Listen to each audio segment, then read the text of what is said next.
Convido o excelentíssimo primeiro secretário da mesa do Congresso Nacional, o deputado federal Luciano Bivar, para proceder à leitura da mensagem do Poder Executivo.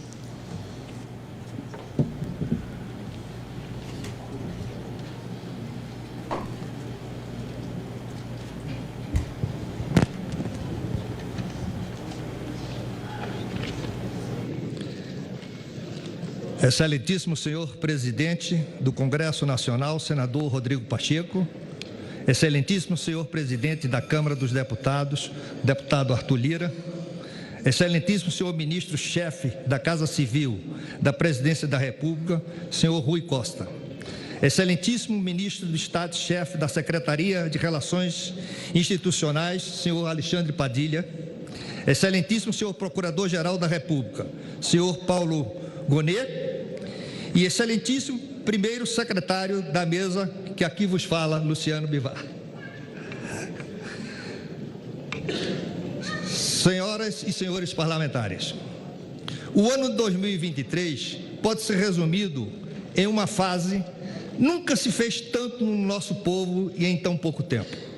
E isso só foi possível porque nossas instituições se mostraram atuantes, independentes e harmônicas. Os poderes legislativo, judiciário e executivo, ao longo do ano, mantiveram-se firmes nas respostas aos termos mais urgentes e também no enfrentamento a questões que há tempo aguardavam soluções adequadas. Foi assim no dia 8 de janeiro de 23, quando nossa resposta à insanidade dos golpistas foi tomar a democracia brasileira ainda mais forte, tornar a democracia brasileira ainda mais forte e nossas instituições mais sólidas. Os três poderes em Brasília e em toda a federação se uniram e declararam em uma só voz que nossa Constituição é soberana e que nunca mais o Brasil aceitará desvarios autoritários. A firmeza em defender o que é mais caro no nosso povo não se encerrou naquela ocasião. E, nesse sentido, o importantíssimo destacar o papel do Congresso Nacional. O marco fiscal, aprovado em agosto passado pelo Parlamento, cria as bases necessárias para que o Brasil possa contar com políticas inclusivas e garante que a população pobre do nosso país volte a fazer parte do orçamento federal, sem que haja descuido das contas públicas. A promulgação da reforma tributária em dezembro foi um feito extraordinário da Câmara dos Deputados e do Senado Federal. Em conjunto com os esforços do Executivo, ambas as casas conseguiram criar as bases para um novo modelo tributário muito mais racional, justo e eficiente. A nova forma de tributar representará mais garantia para investidores e aumentará nossa capacidade exportadora. Sobretudo, corrigirá uma injustiça histórica, pois o povo pobre, pela primeira vez, pagará proporcionalmente pelos impostos que os detentores das grandes fortunas. Tal medida pavimenta a estrada que o Brasil escolheu traçar para os próximos anos. Uma rota em que se caminha junto, sem deixar ninguém para trás, especialmente aquelas pessoas que mais precisam. Por isso, recriamos e fortaleceremos políticas sociais implantadas a partir de 2003, internacionalmente reconhecidas como exemplos de inclusão social e de geração de oportunidades. Políticas que, infelizmente, foram negligenciadas no passado recente e que agora voltam ainda melhores. O Bolsa Família, o Minha Casa Minha Vida, o Mais Médicos, o Brasil Sorridente e a Farmácia Popular estão de volta. O Sistema Único de Assistência Social, SUAS, foi fortalecido. As pessoas com deficiência voltaram a contar com um viver sem limite. E os brasileiros que são vítimas da desumana violência de gênero têm de volta a Casa da Mulher brasileira. A igualdade racial e a proteção aos povos indígenas, assim como a todas as pessoas vítimas de preconceitos e opressão, voltaram à centralização das ações do governo federal. A cultura voltou a ter orçamento e importância. Valorizamos o esforço de nossos trabalhadores e de nossas trabalhadoras.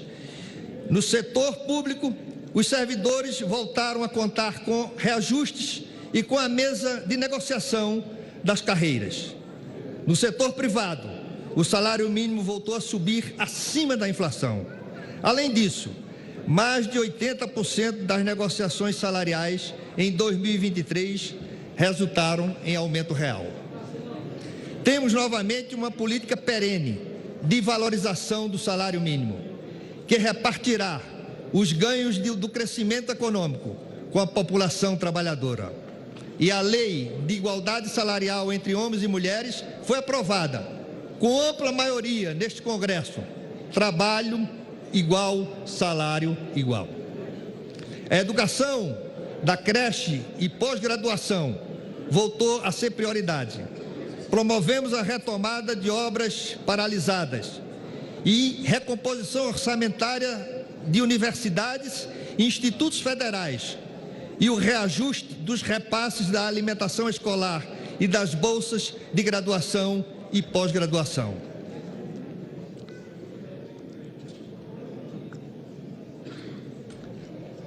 Além disso, os recursos para pesquisa e inovação voltaram para dar maior competitividade aos vários setores da economia.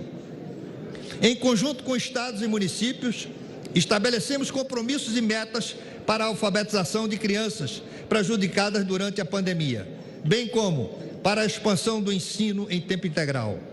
Mais recentemente, fomos além com a aprovação por este Parlamento de atualização da Lei de Cotas e do programa Pé de Meia, para incentivar os jovens mais vulneráveis e a concluírem o ensino médio. Tudo isso está sendo feito dentro de um cenário econômico estável e promissor. A seriedade na condução da política econômica possibilitou que fechássemos 2023 com a inflação baixa e dentro da meta. Nosso produto interno bruto cresceu bem, acima do que muitos estimavam no início do ano. Voltamos a gerar empregos com carteiras assinadas. Encaminhamos para seguir crescendo de forma consistente nos próximos anos. O Brasil, de norte a sul, está voltando a ser o palco de grandes obras de infraestrutura. O novo PAC organiza investimentos públicos e privados da ordem de 1,7 trilhão. O programa inclui rodovias, ferrovias, plantas de geração e linhas de transmissão de energia, para que nossa economia tenha ainda mais fôlego para crescer.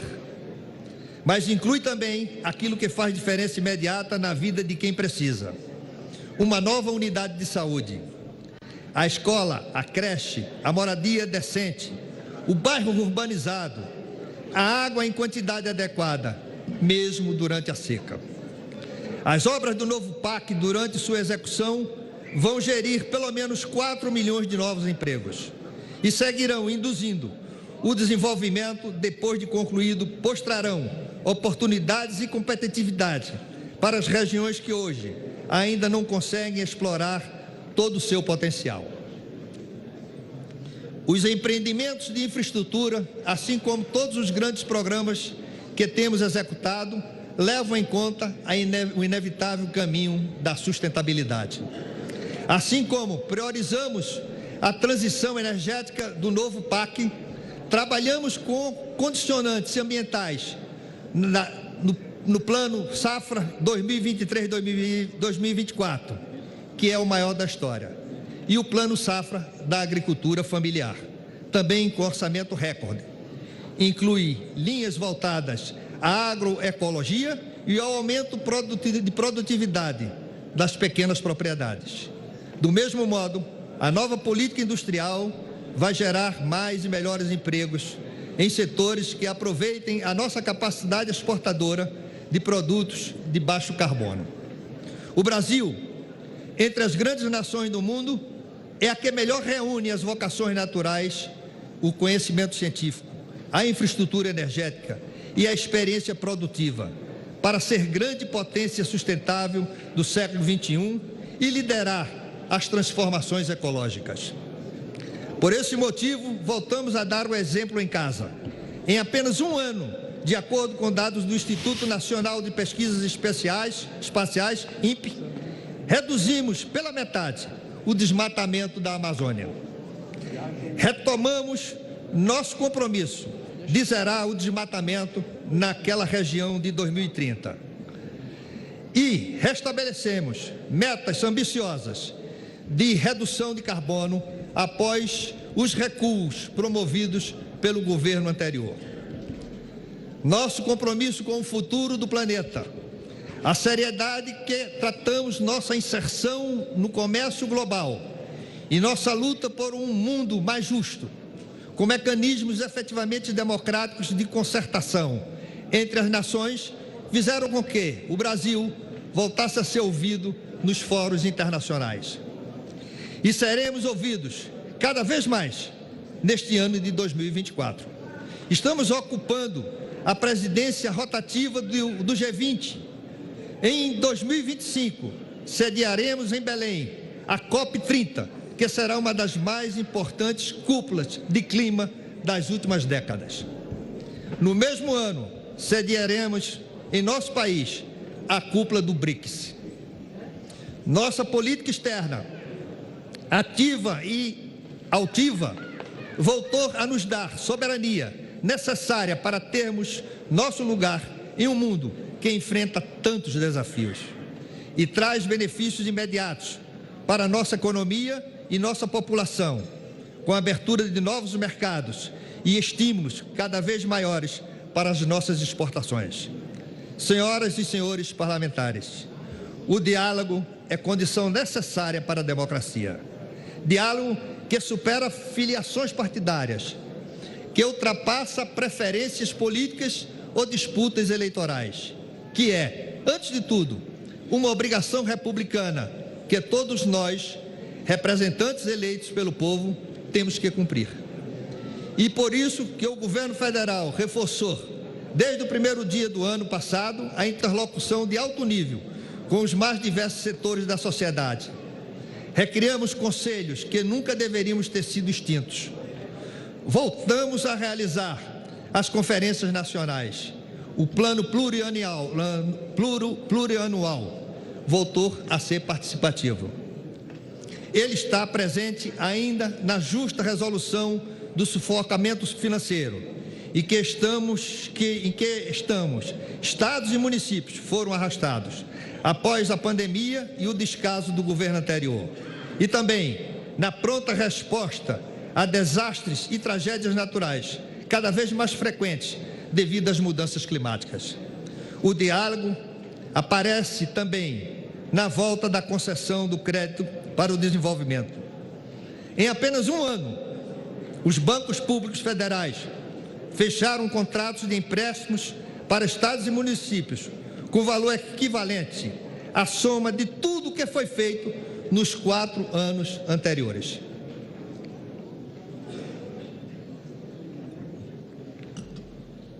Assim como ocorreu com os entes federados, em poucos momentos de nossa história, o Congresso Nacional esteve tão ao lado das principais conquistas da sociedade. Os programas e as políticas públicas que devolvem dignidade ao povo brasileiro e criam as bases do nosso desenvolvimento não existiriam sem um parlamento.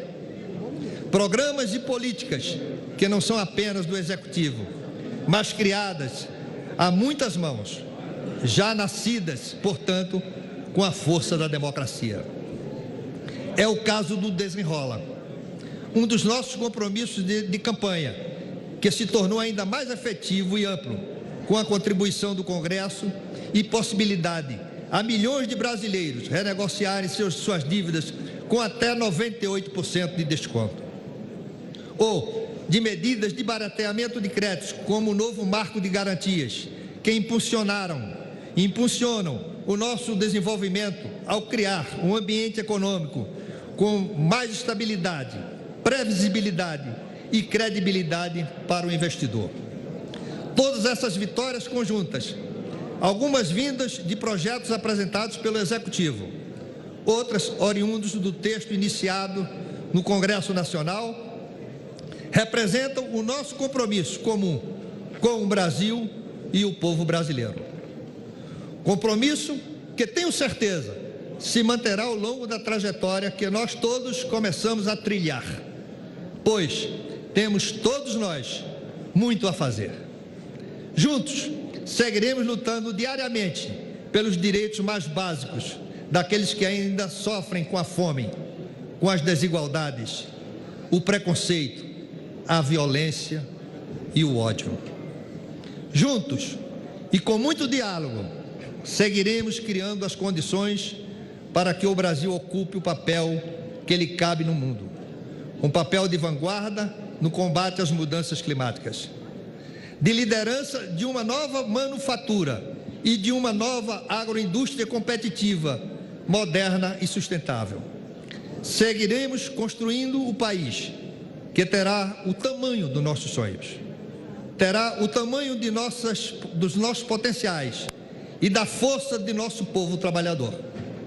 Um país mais desenvolvido, mais justo e mais solidário, livre de todas as formas de desigualdades.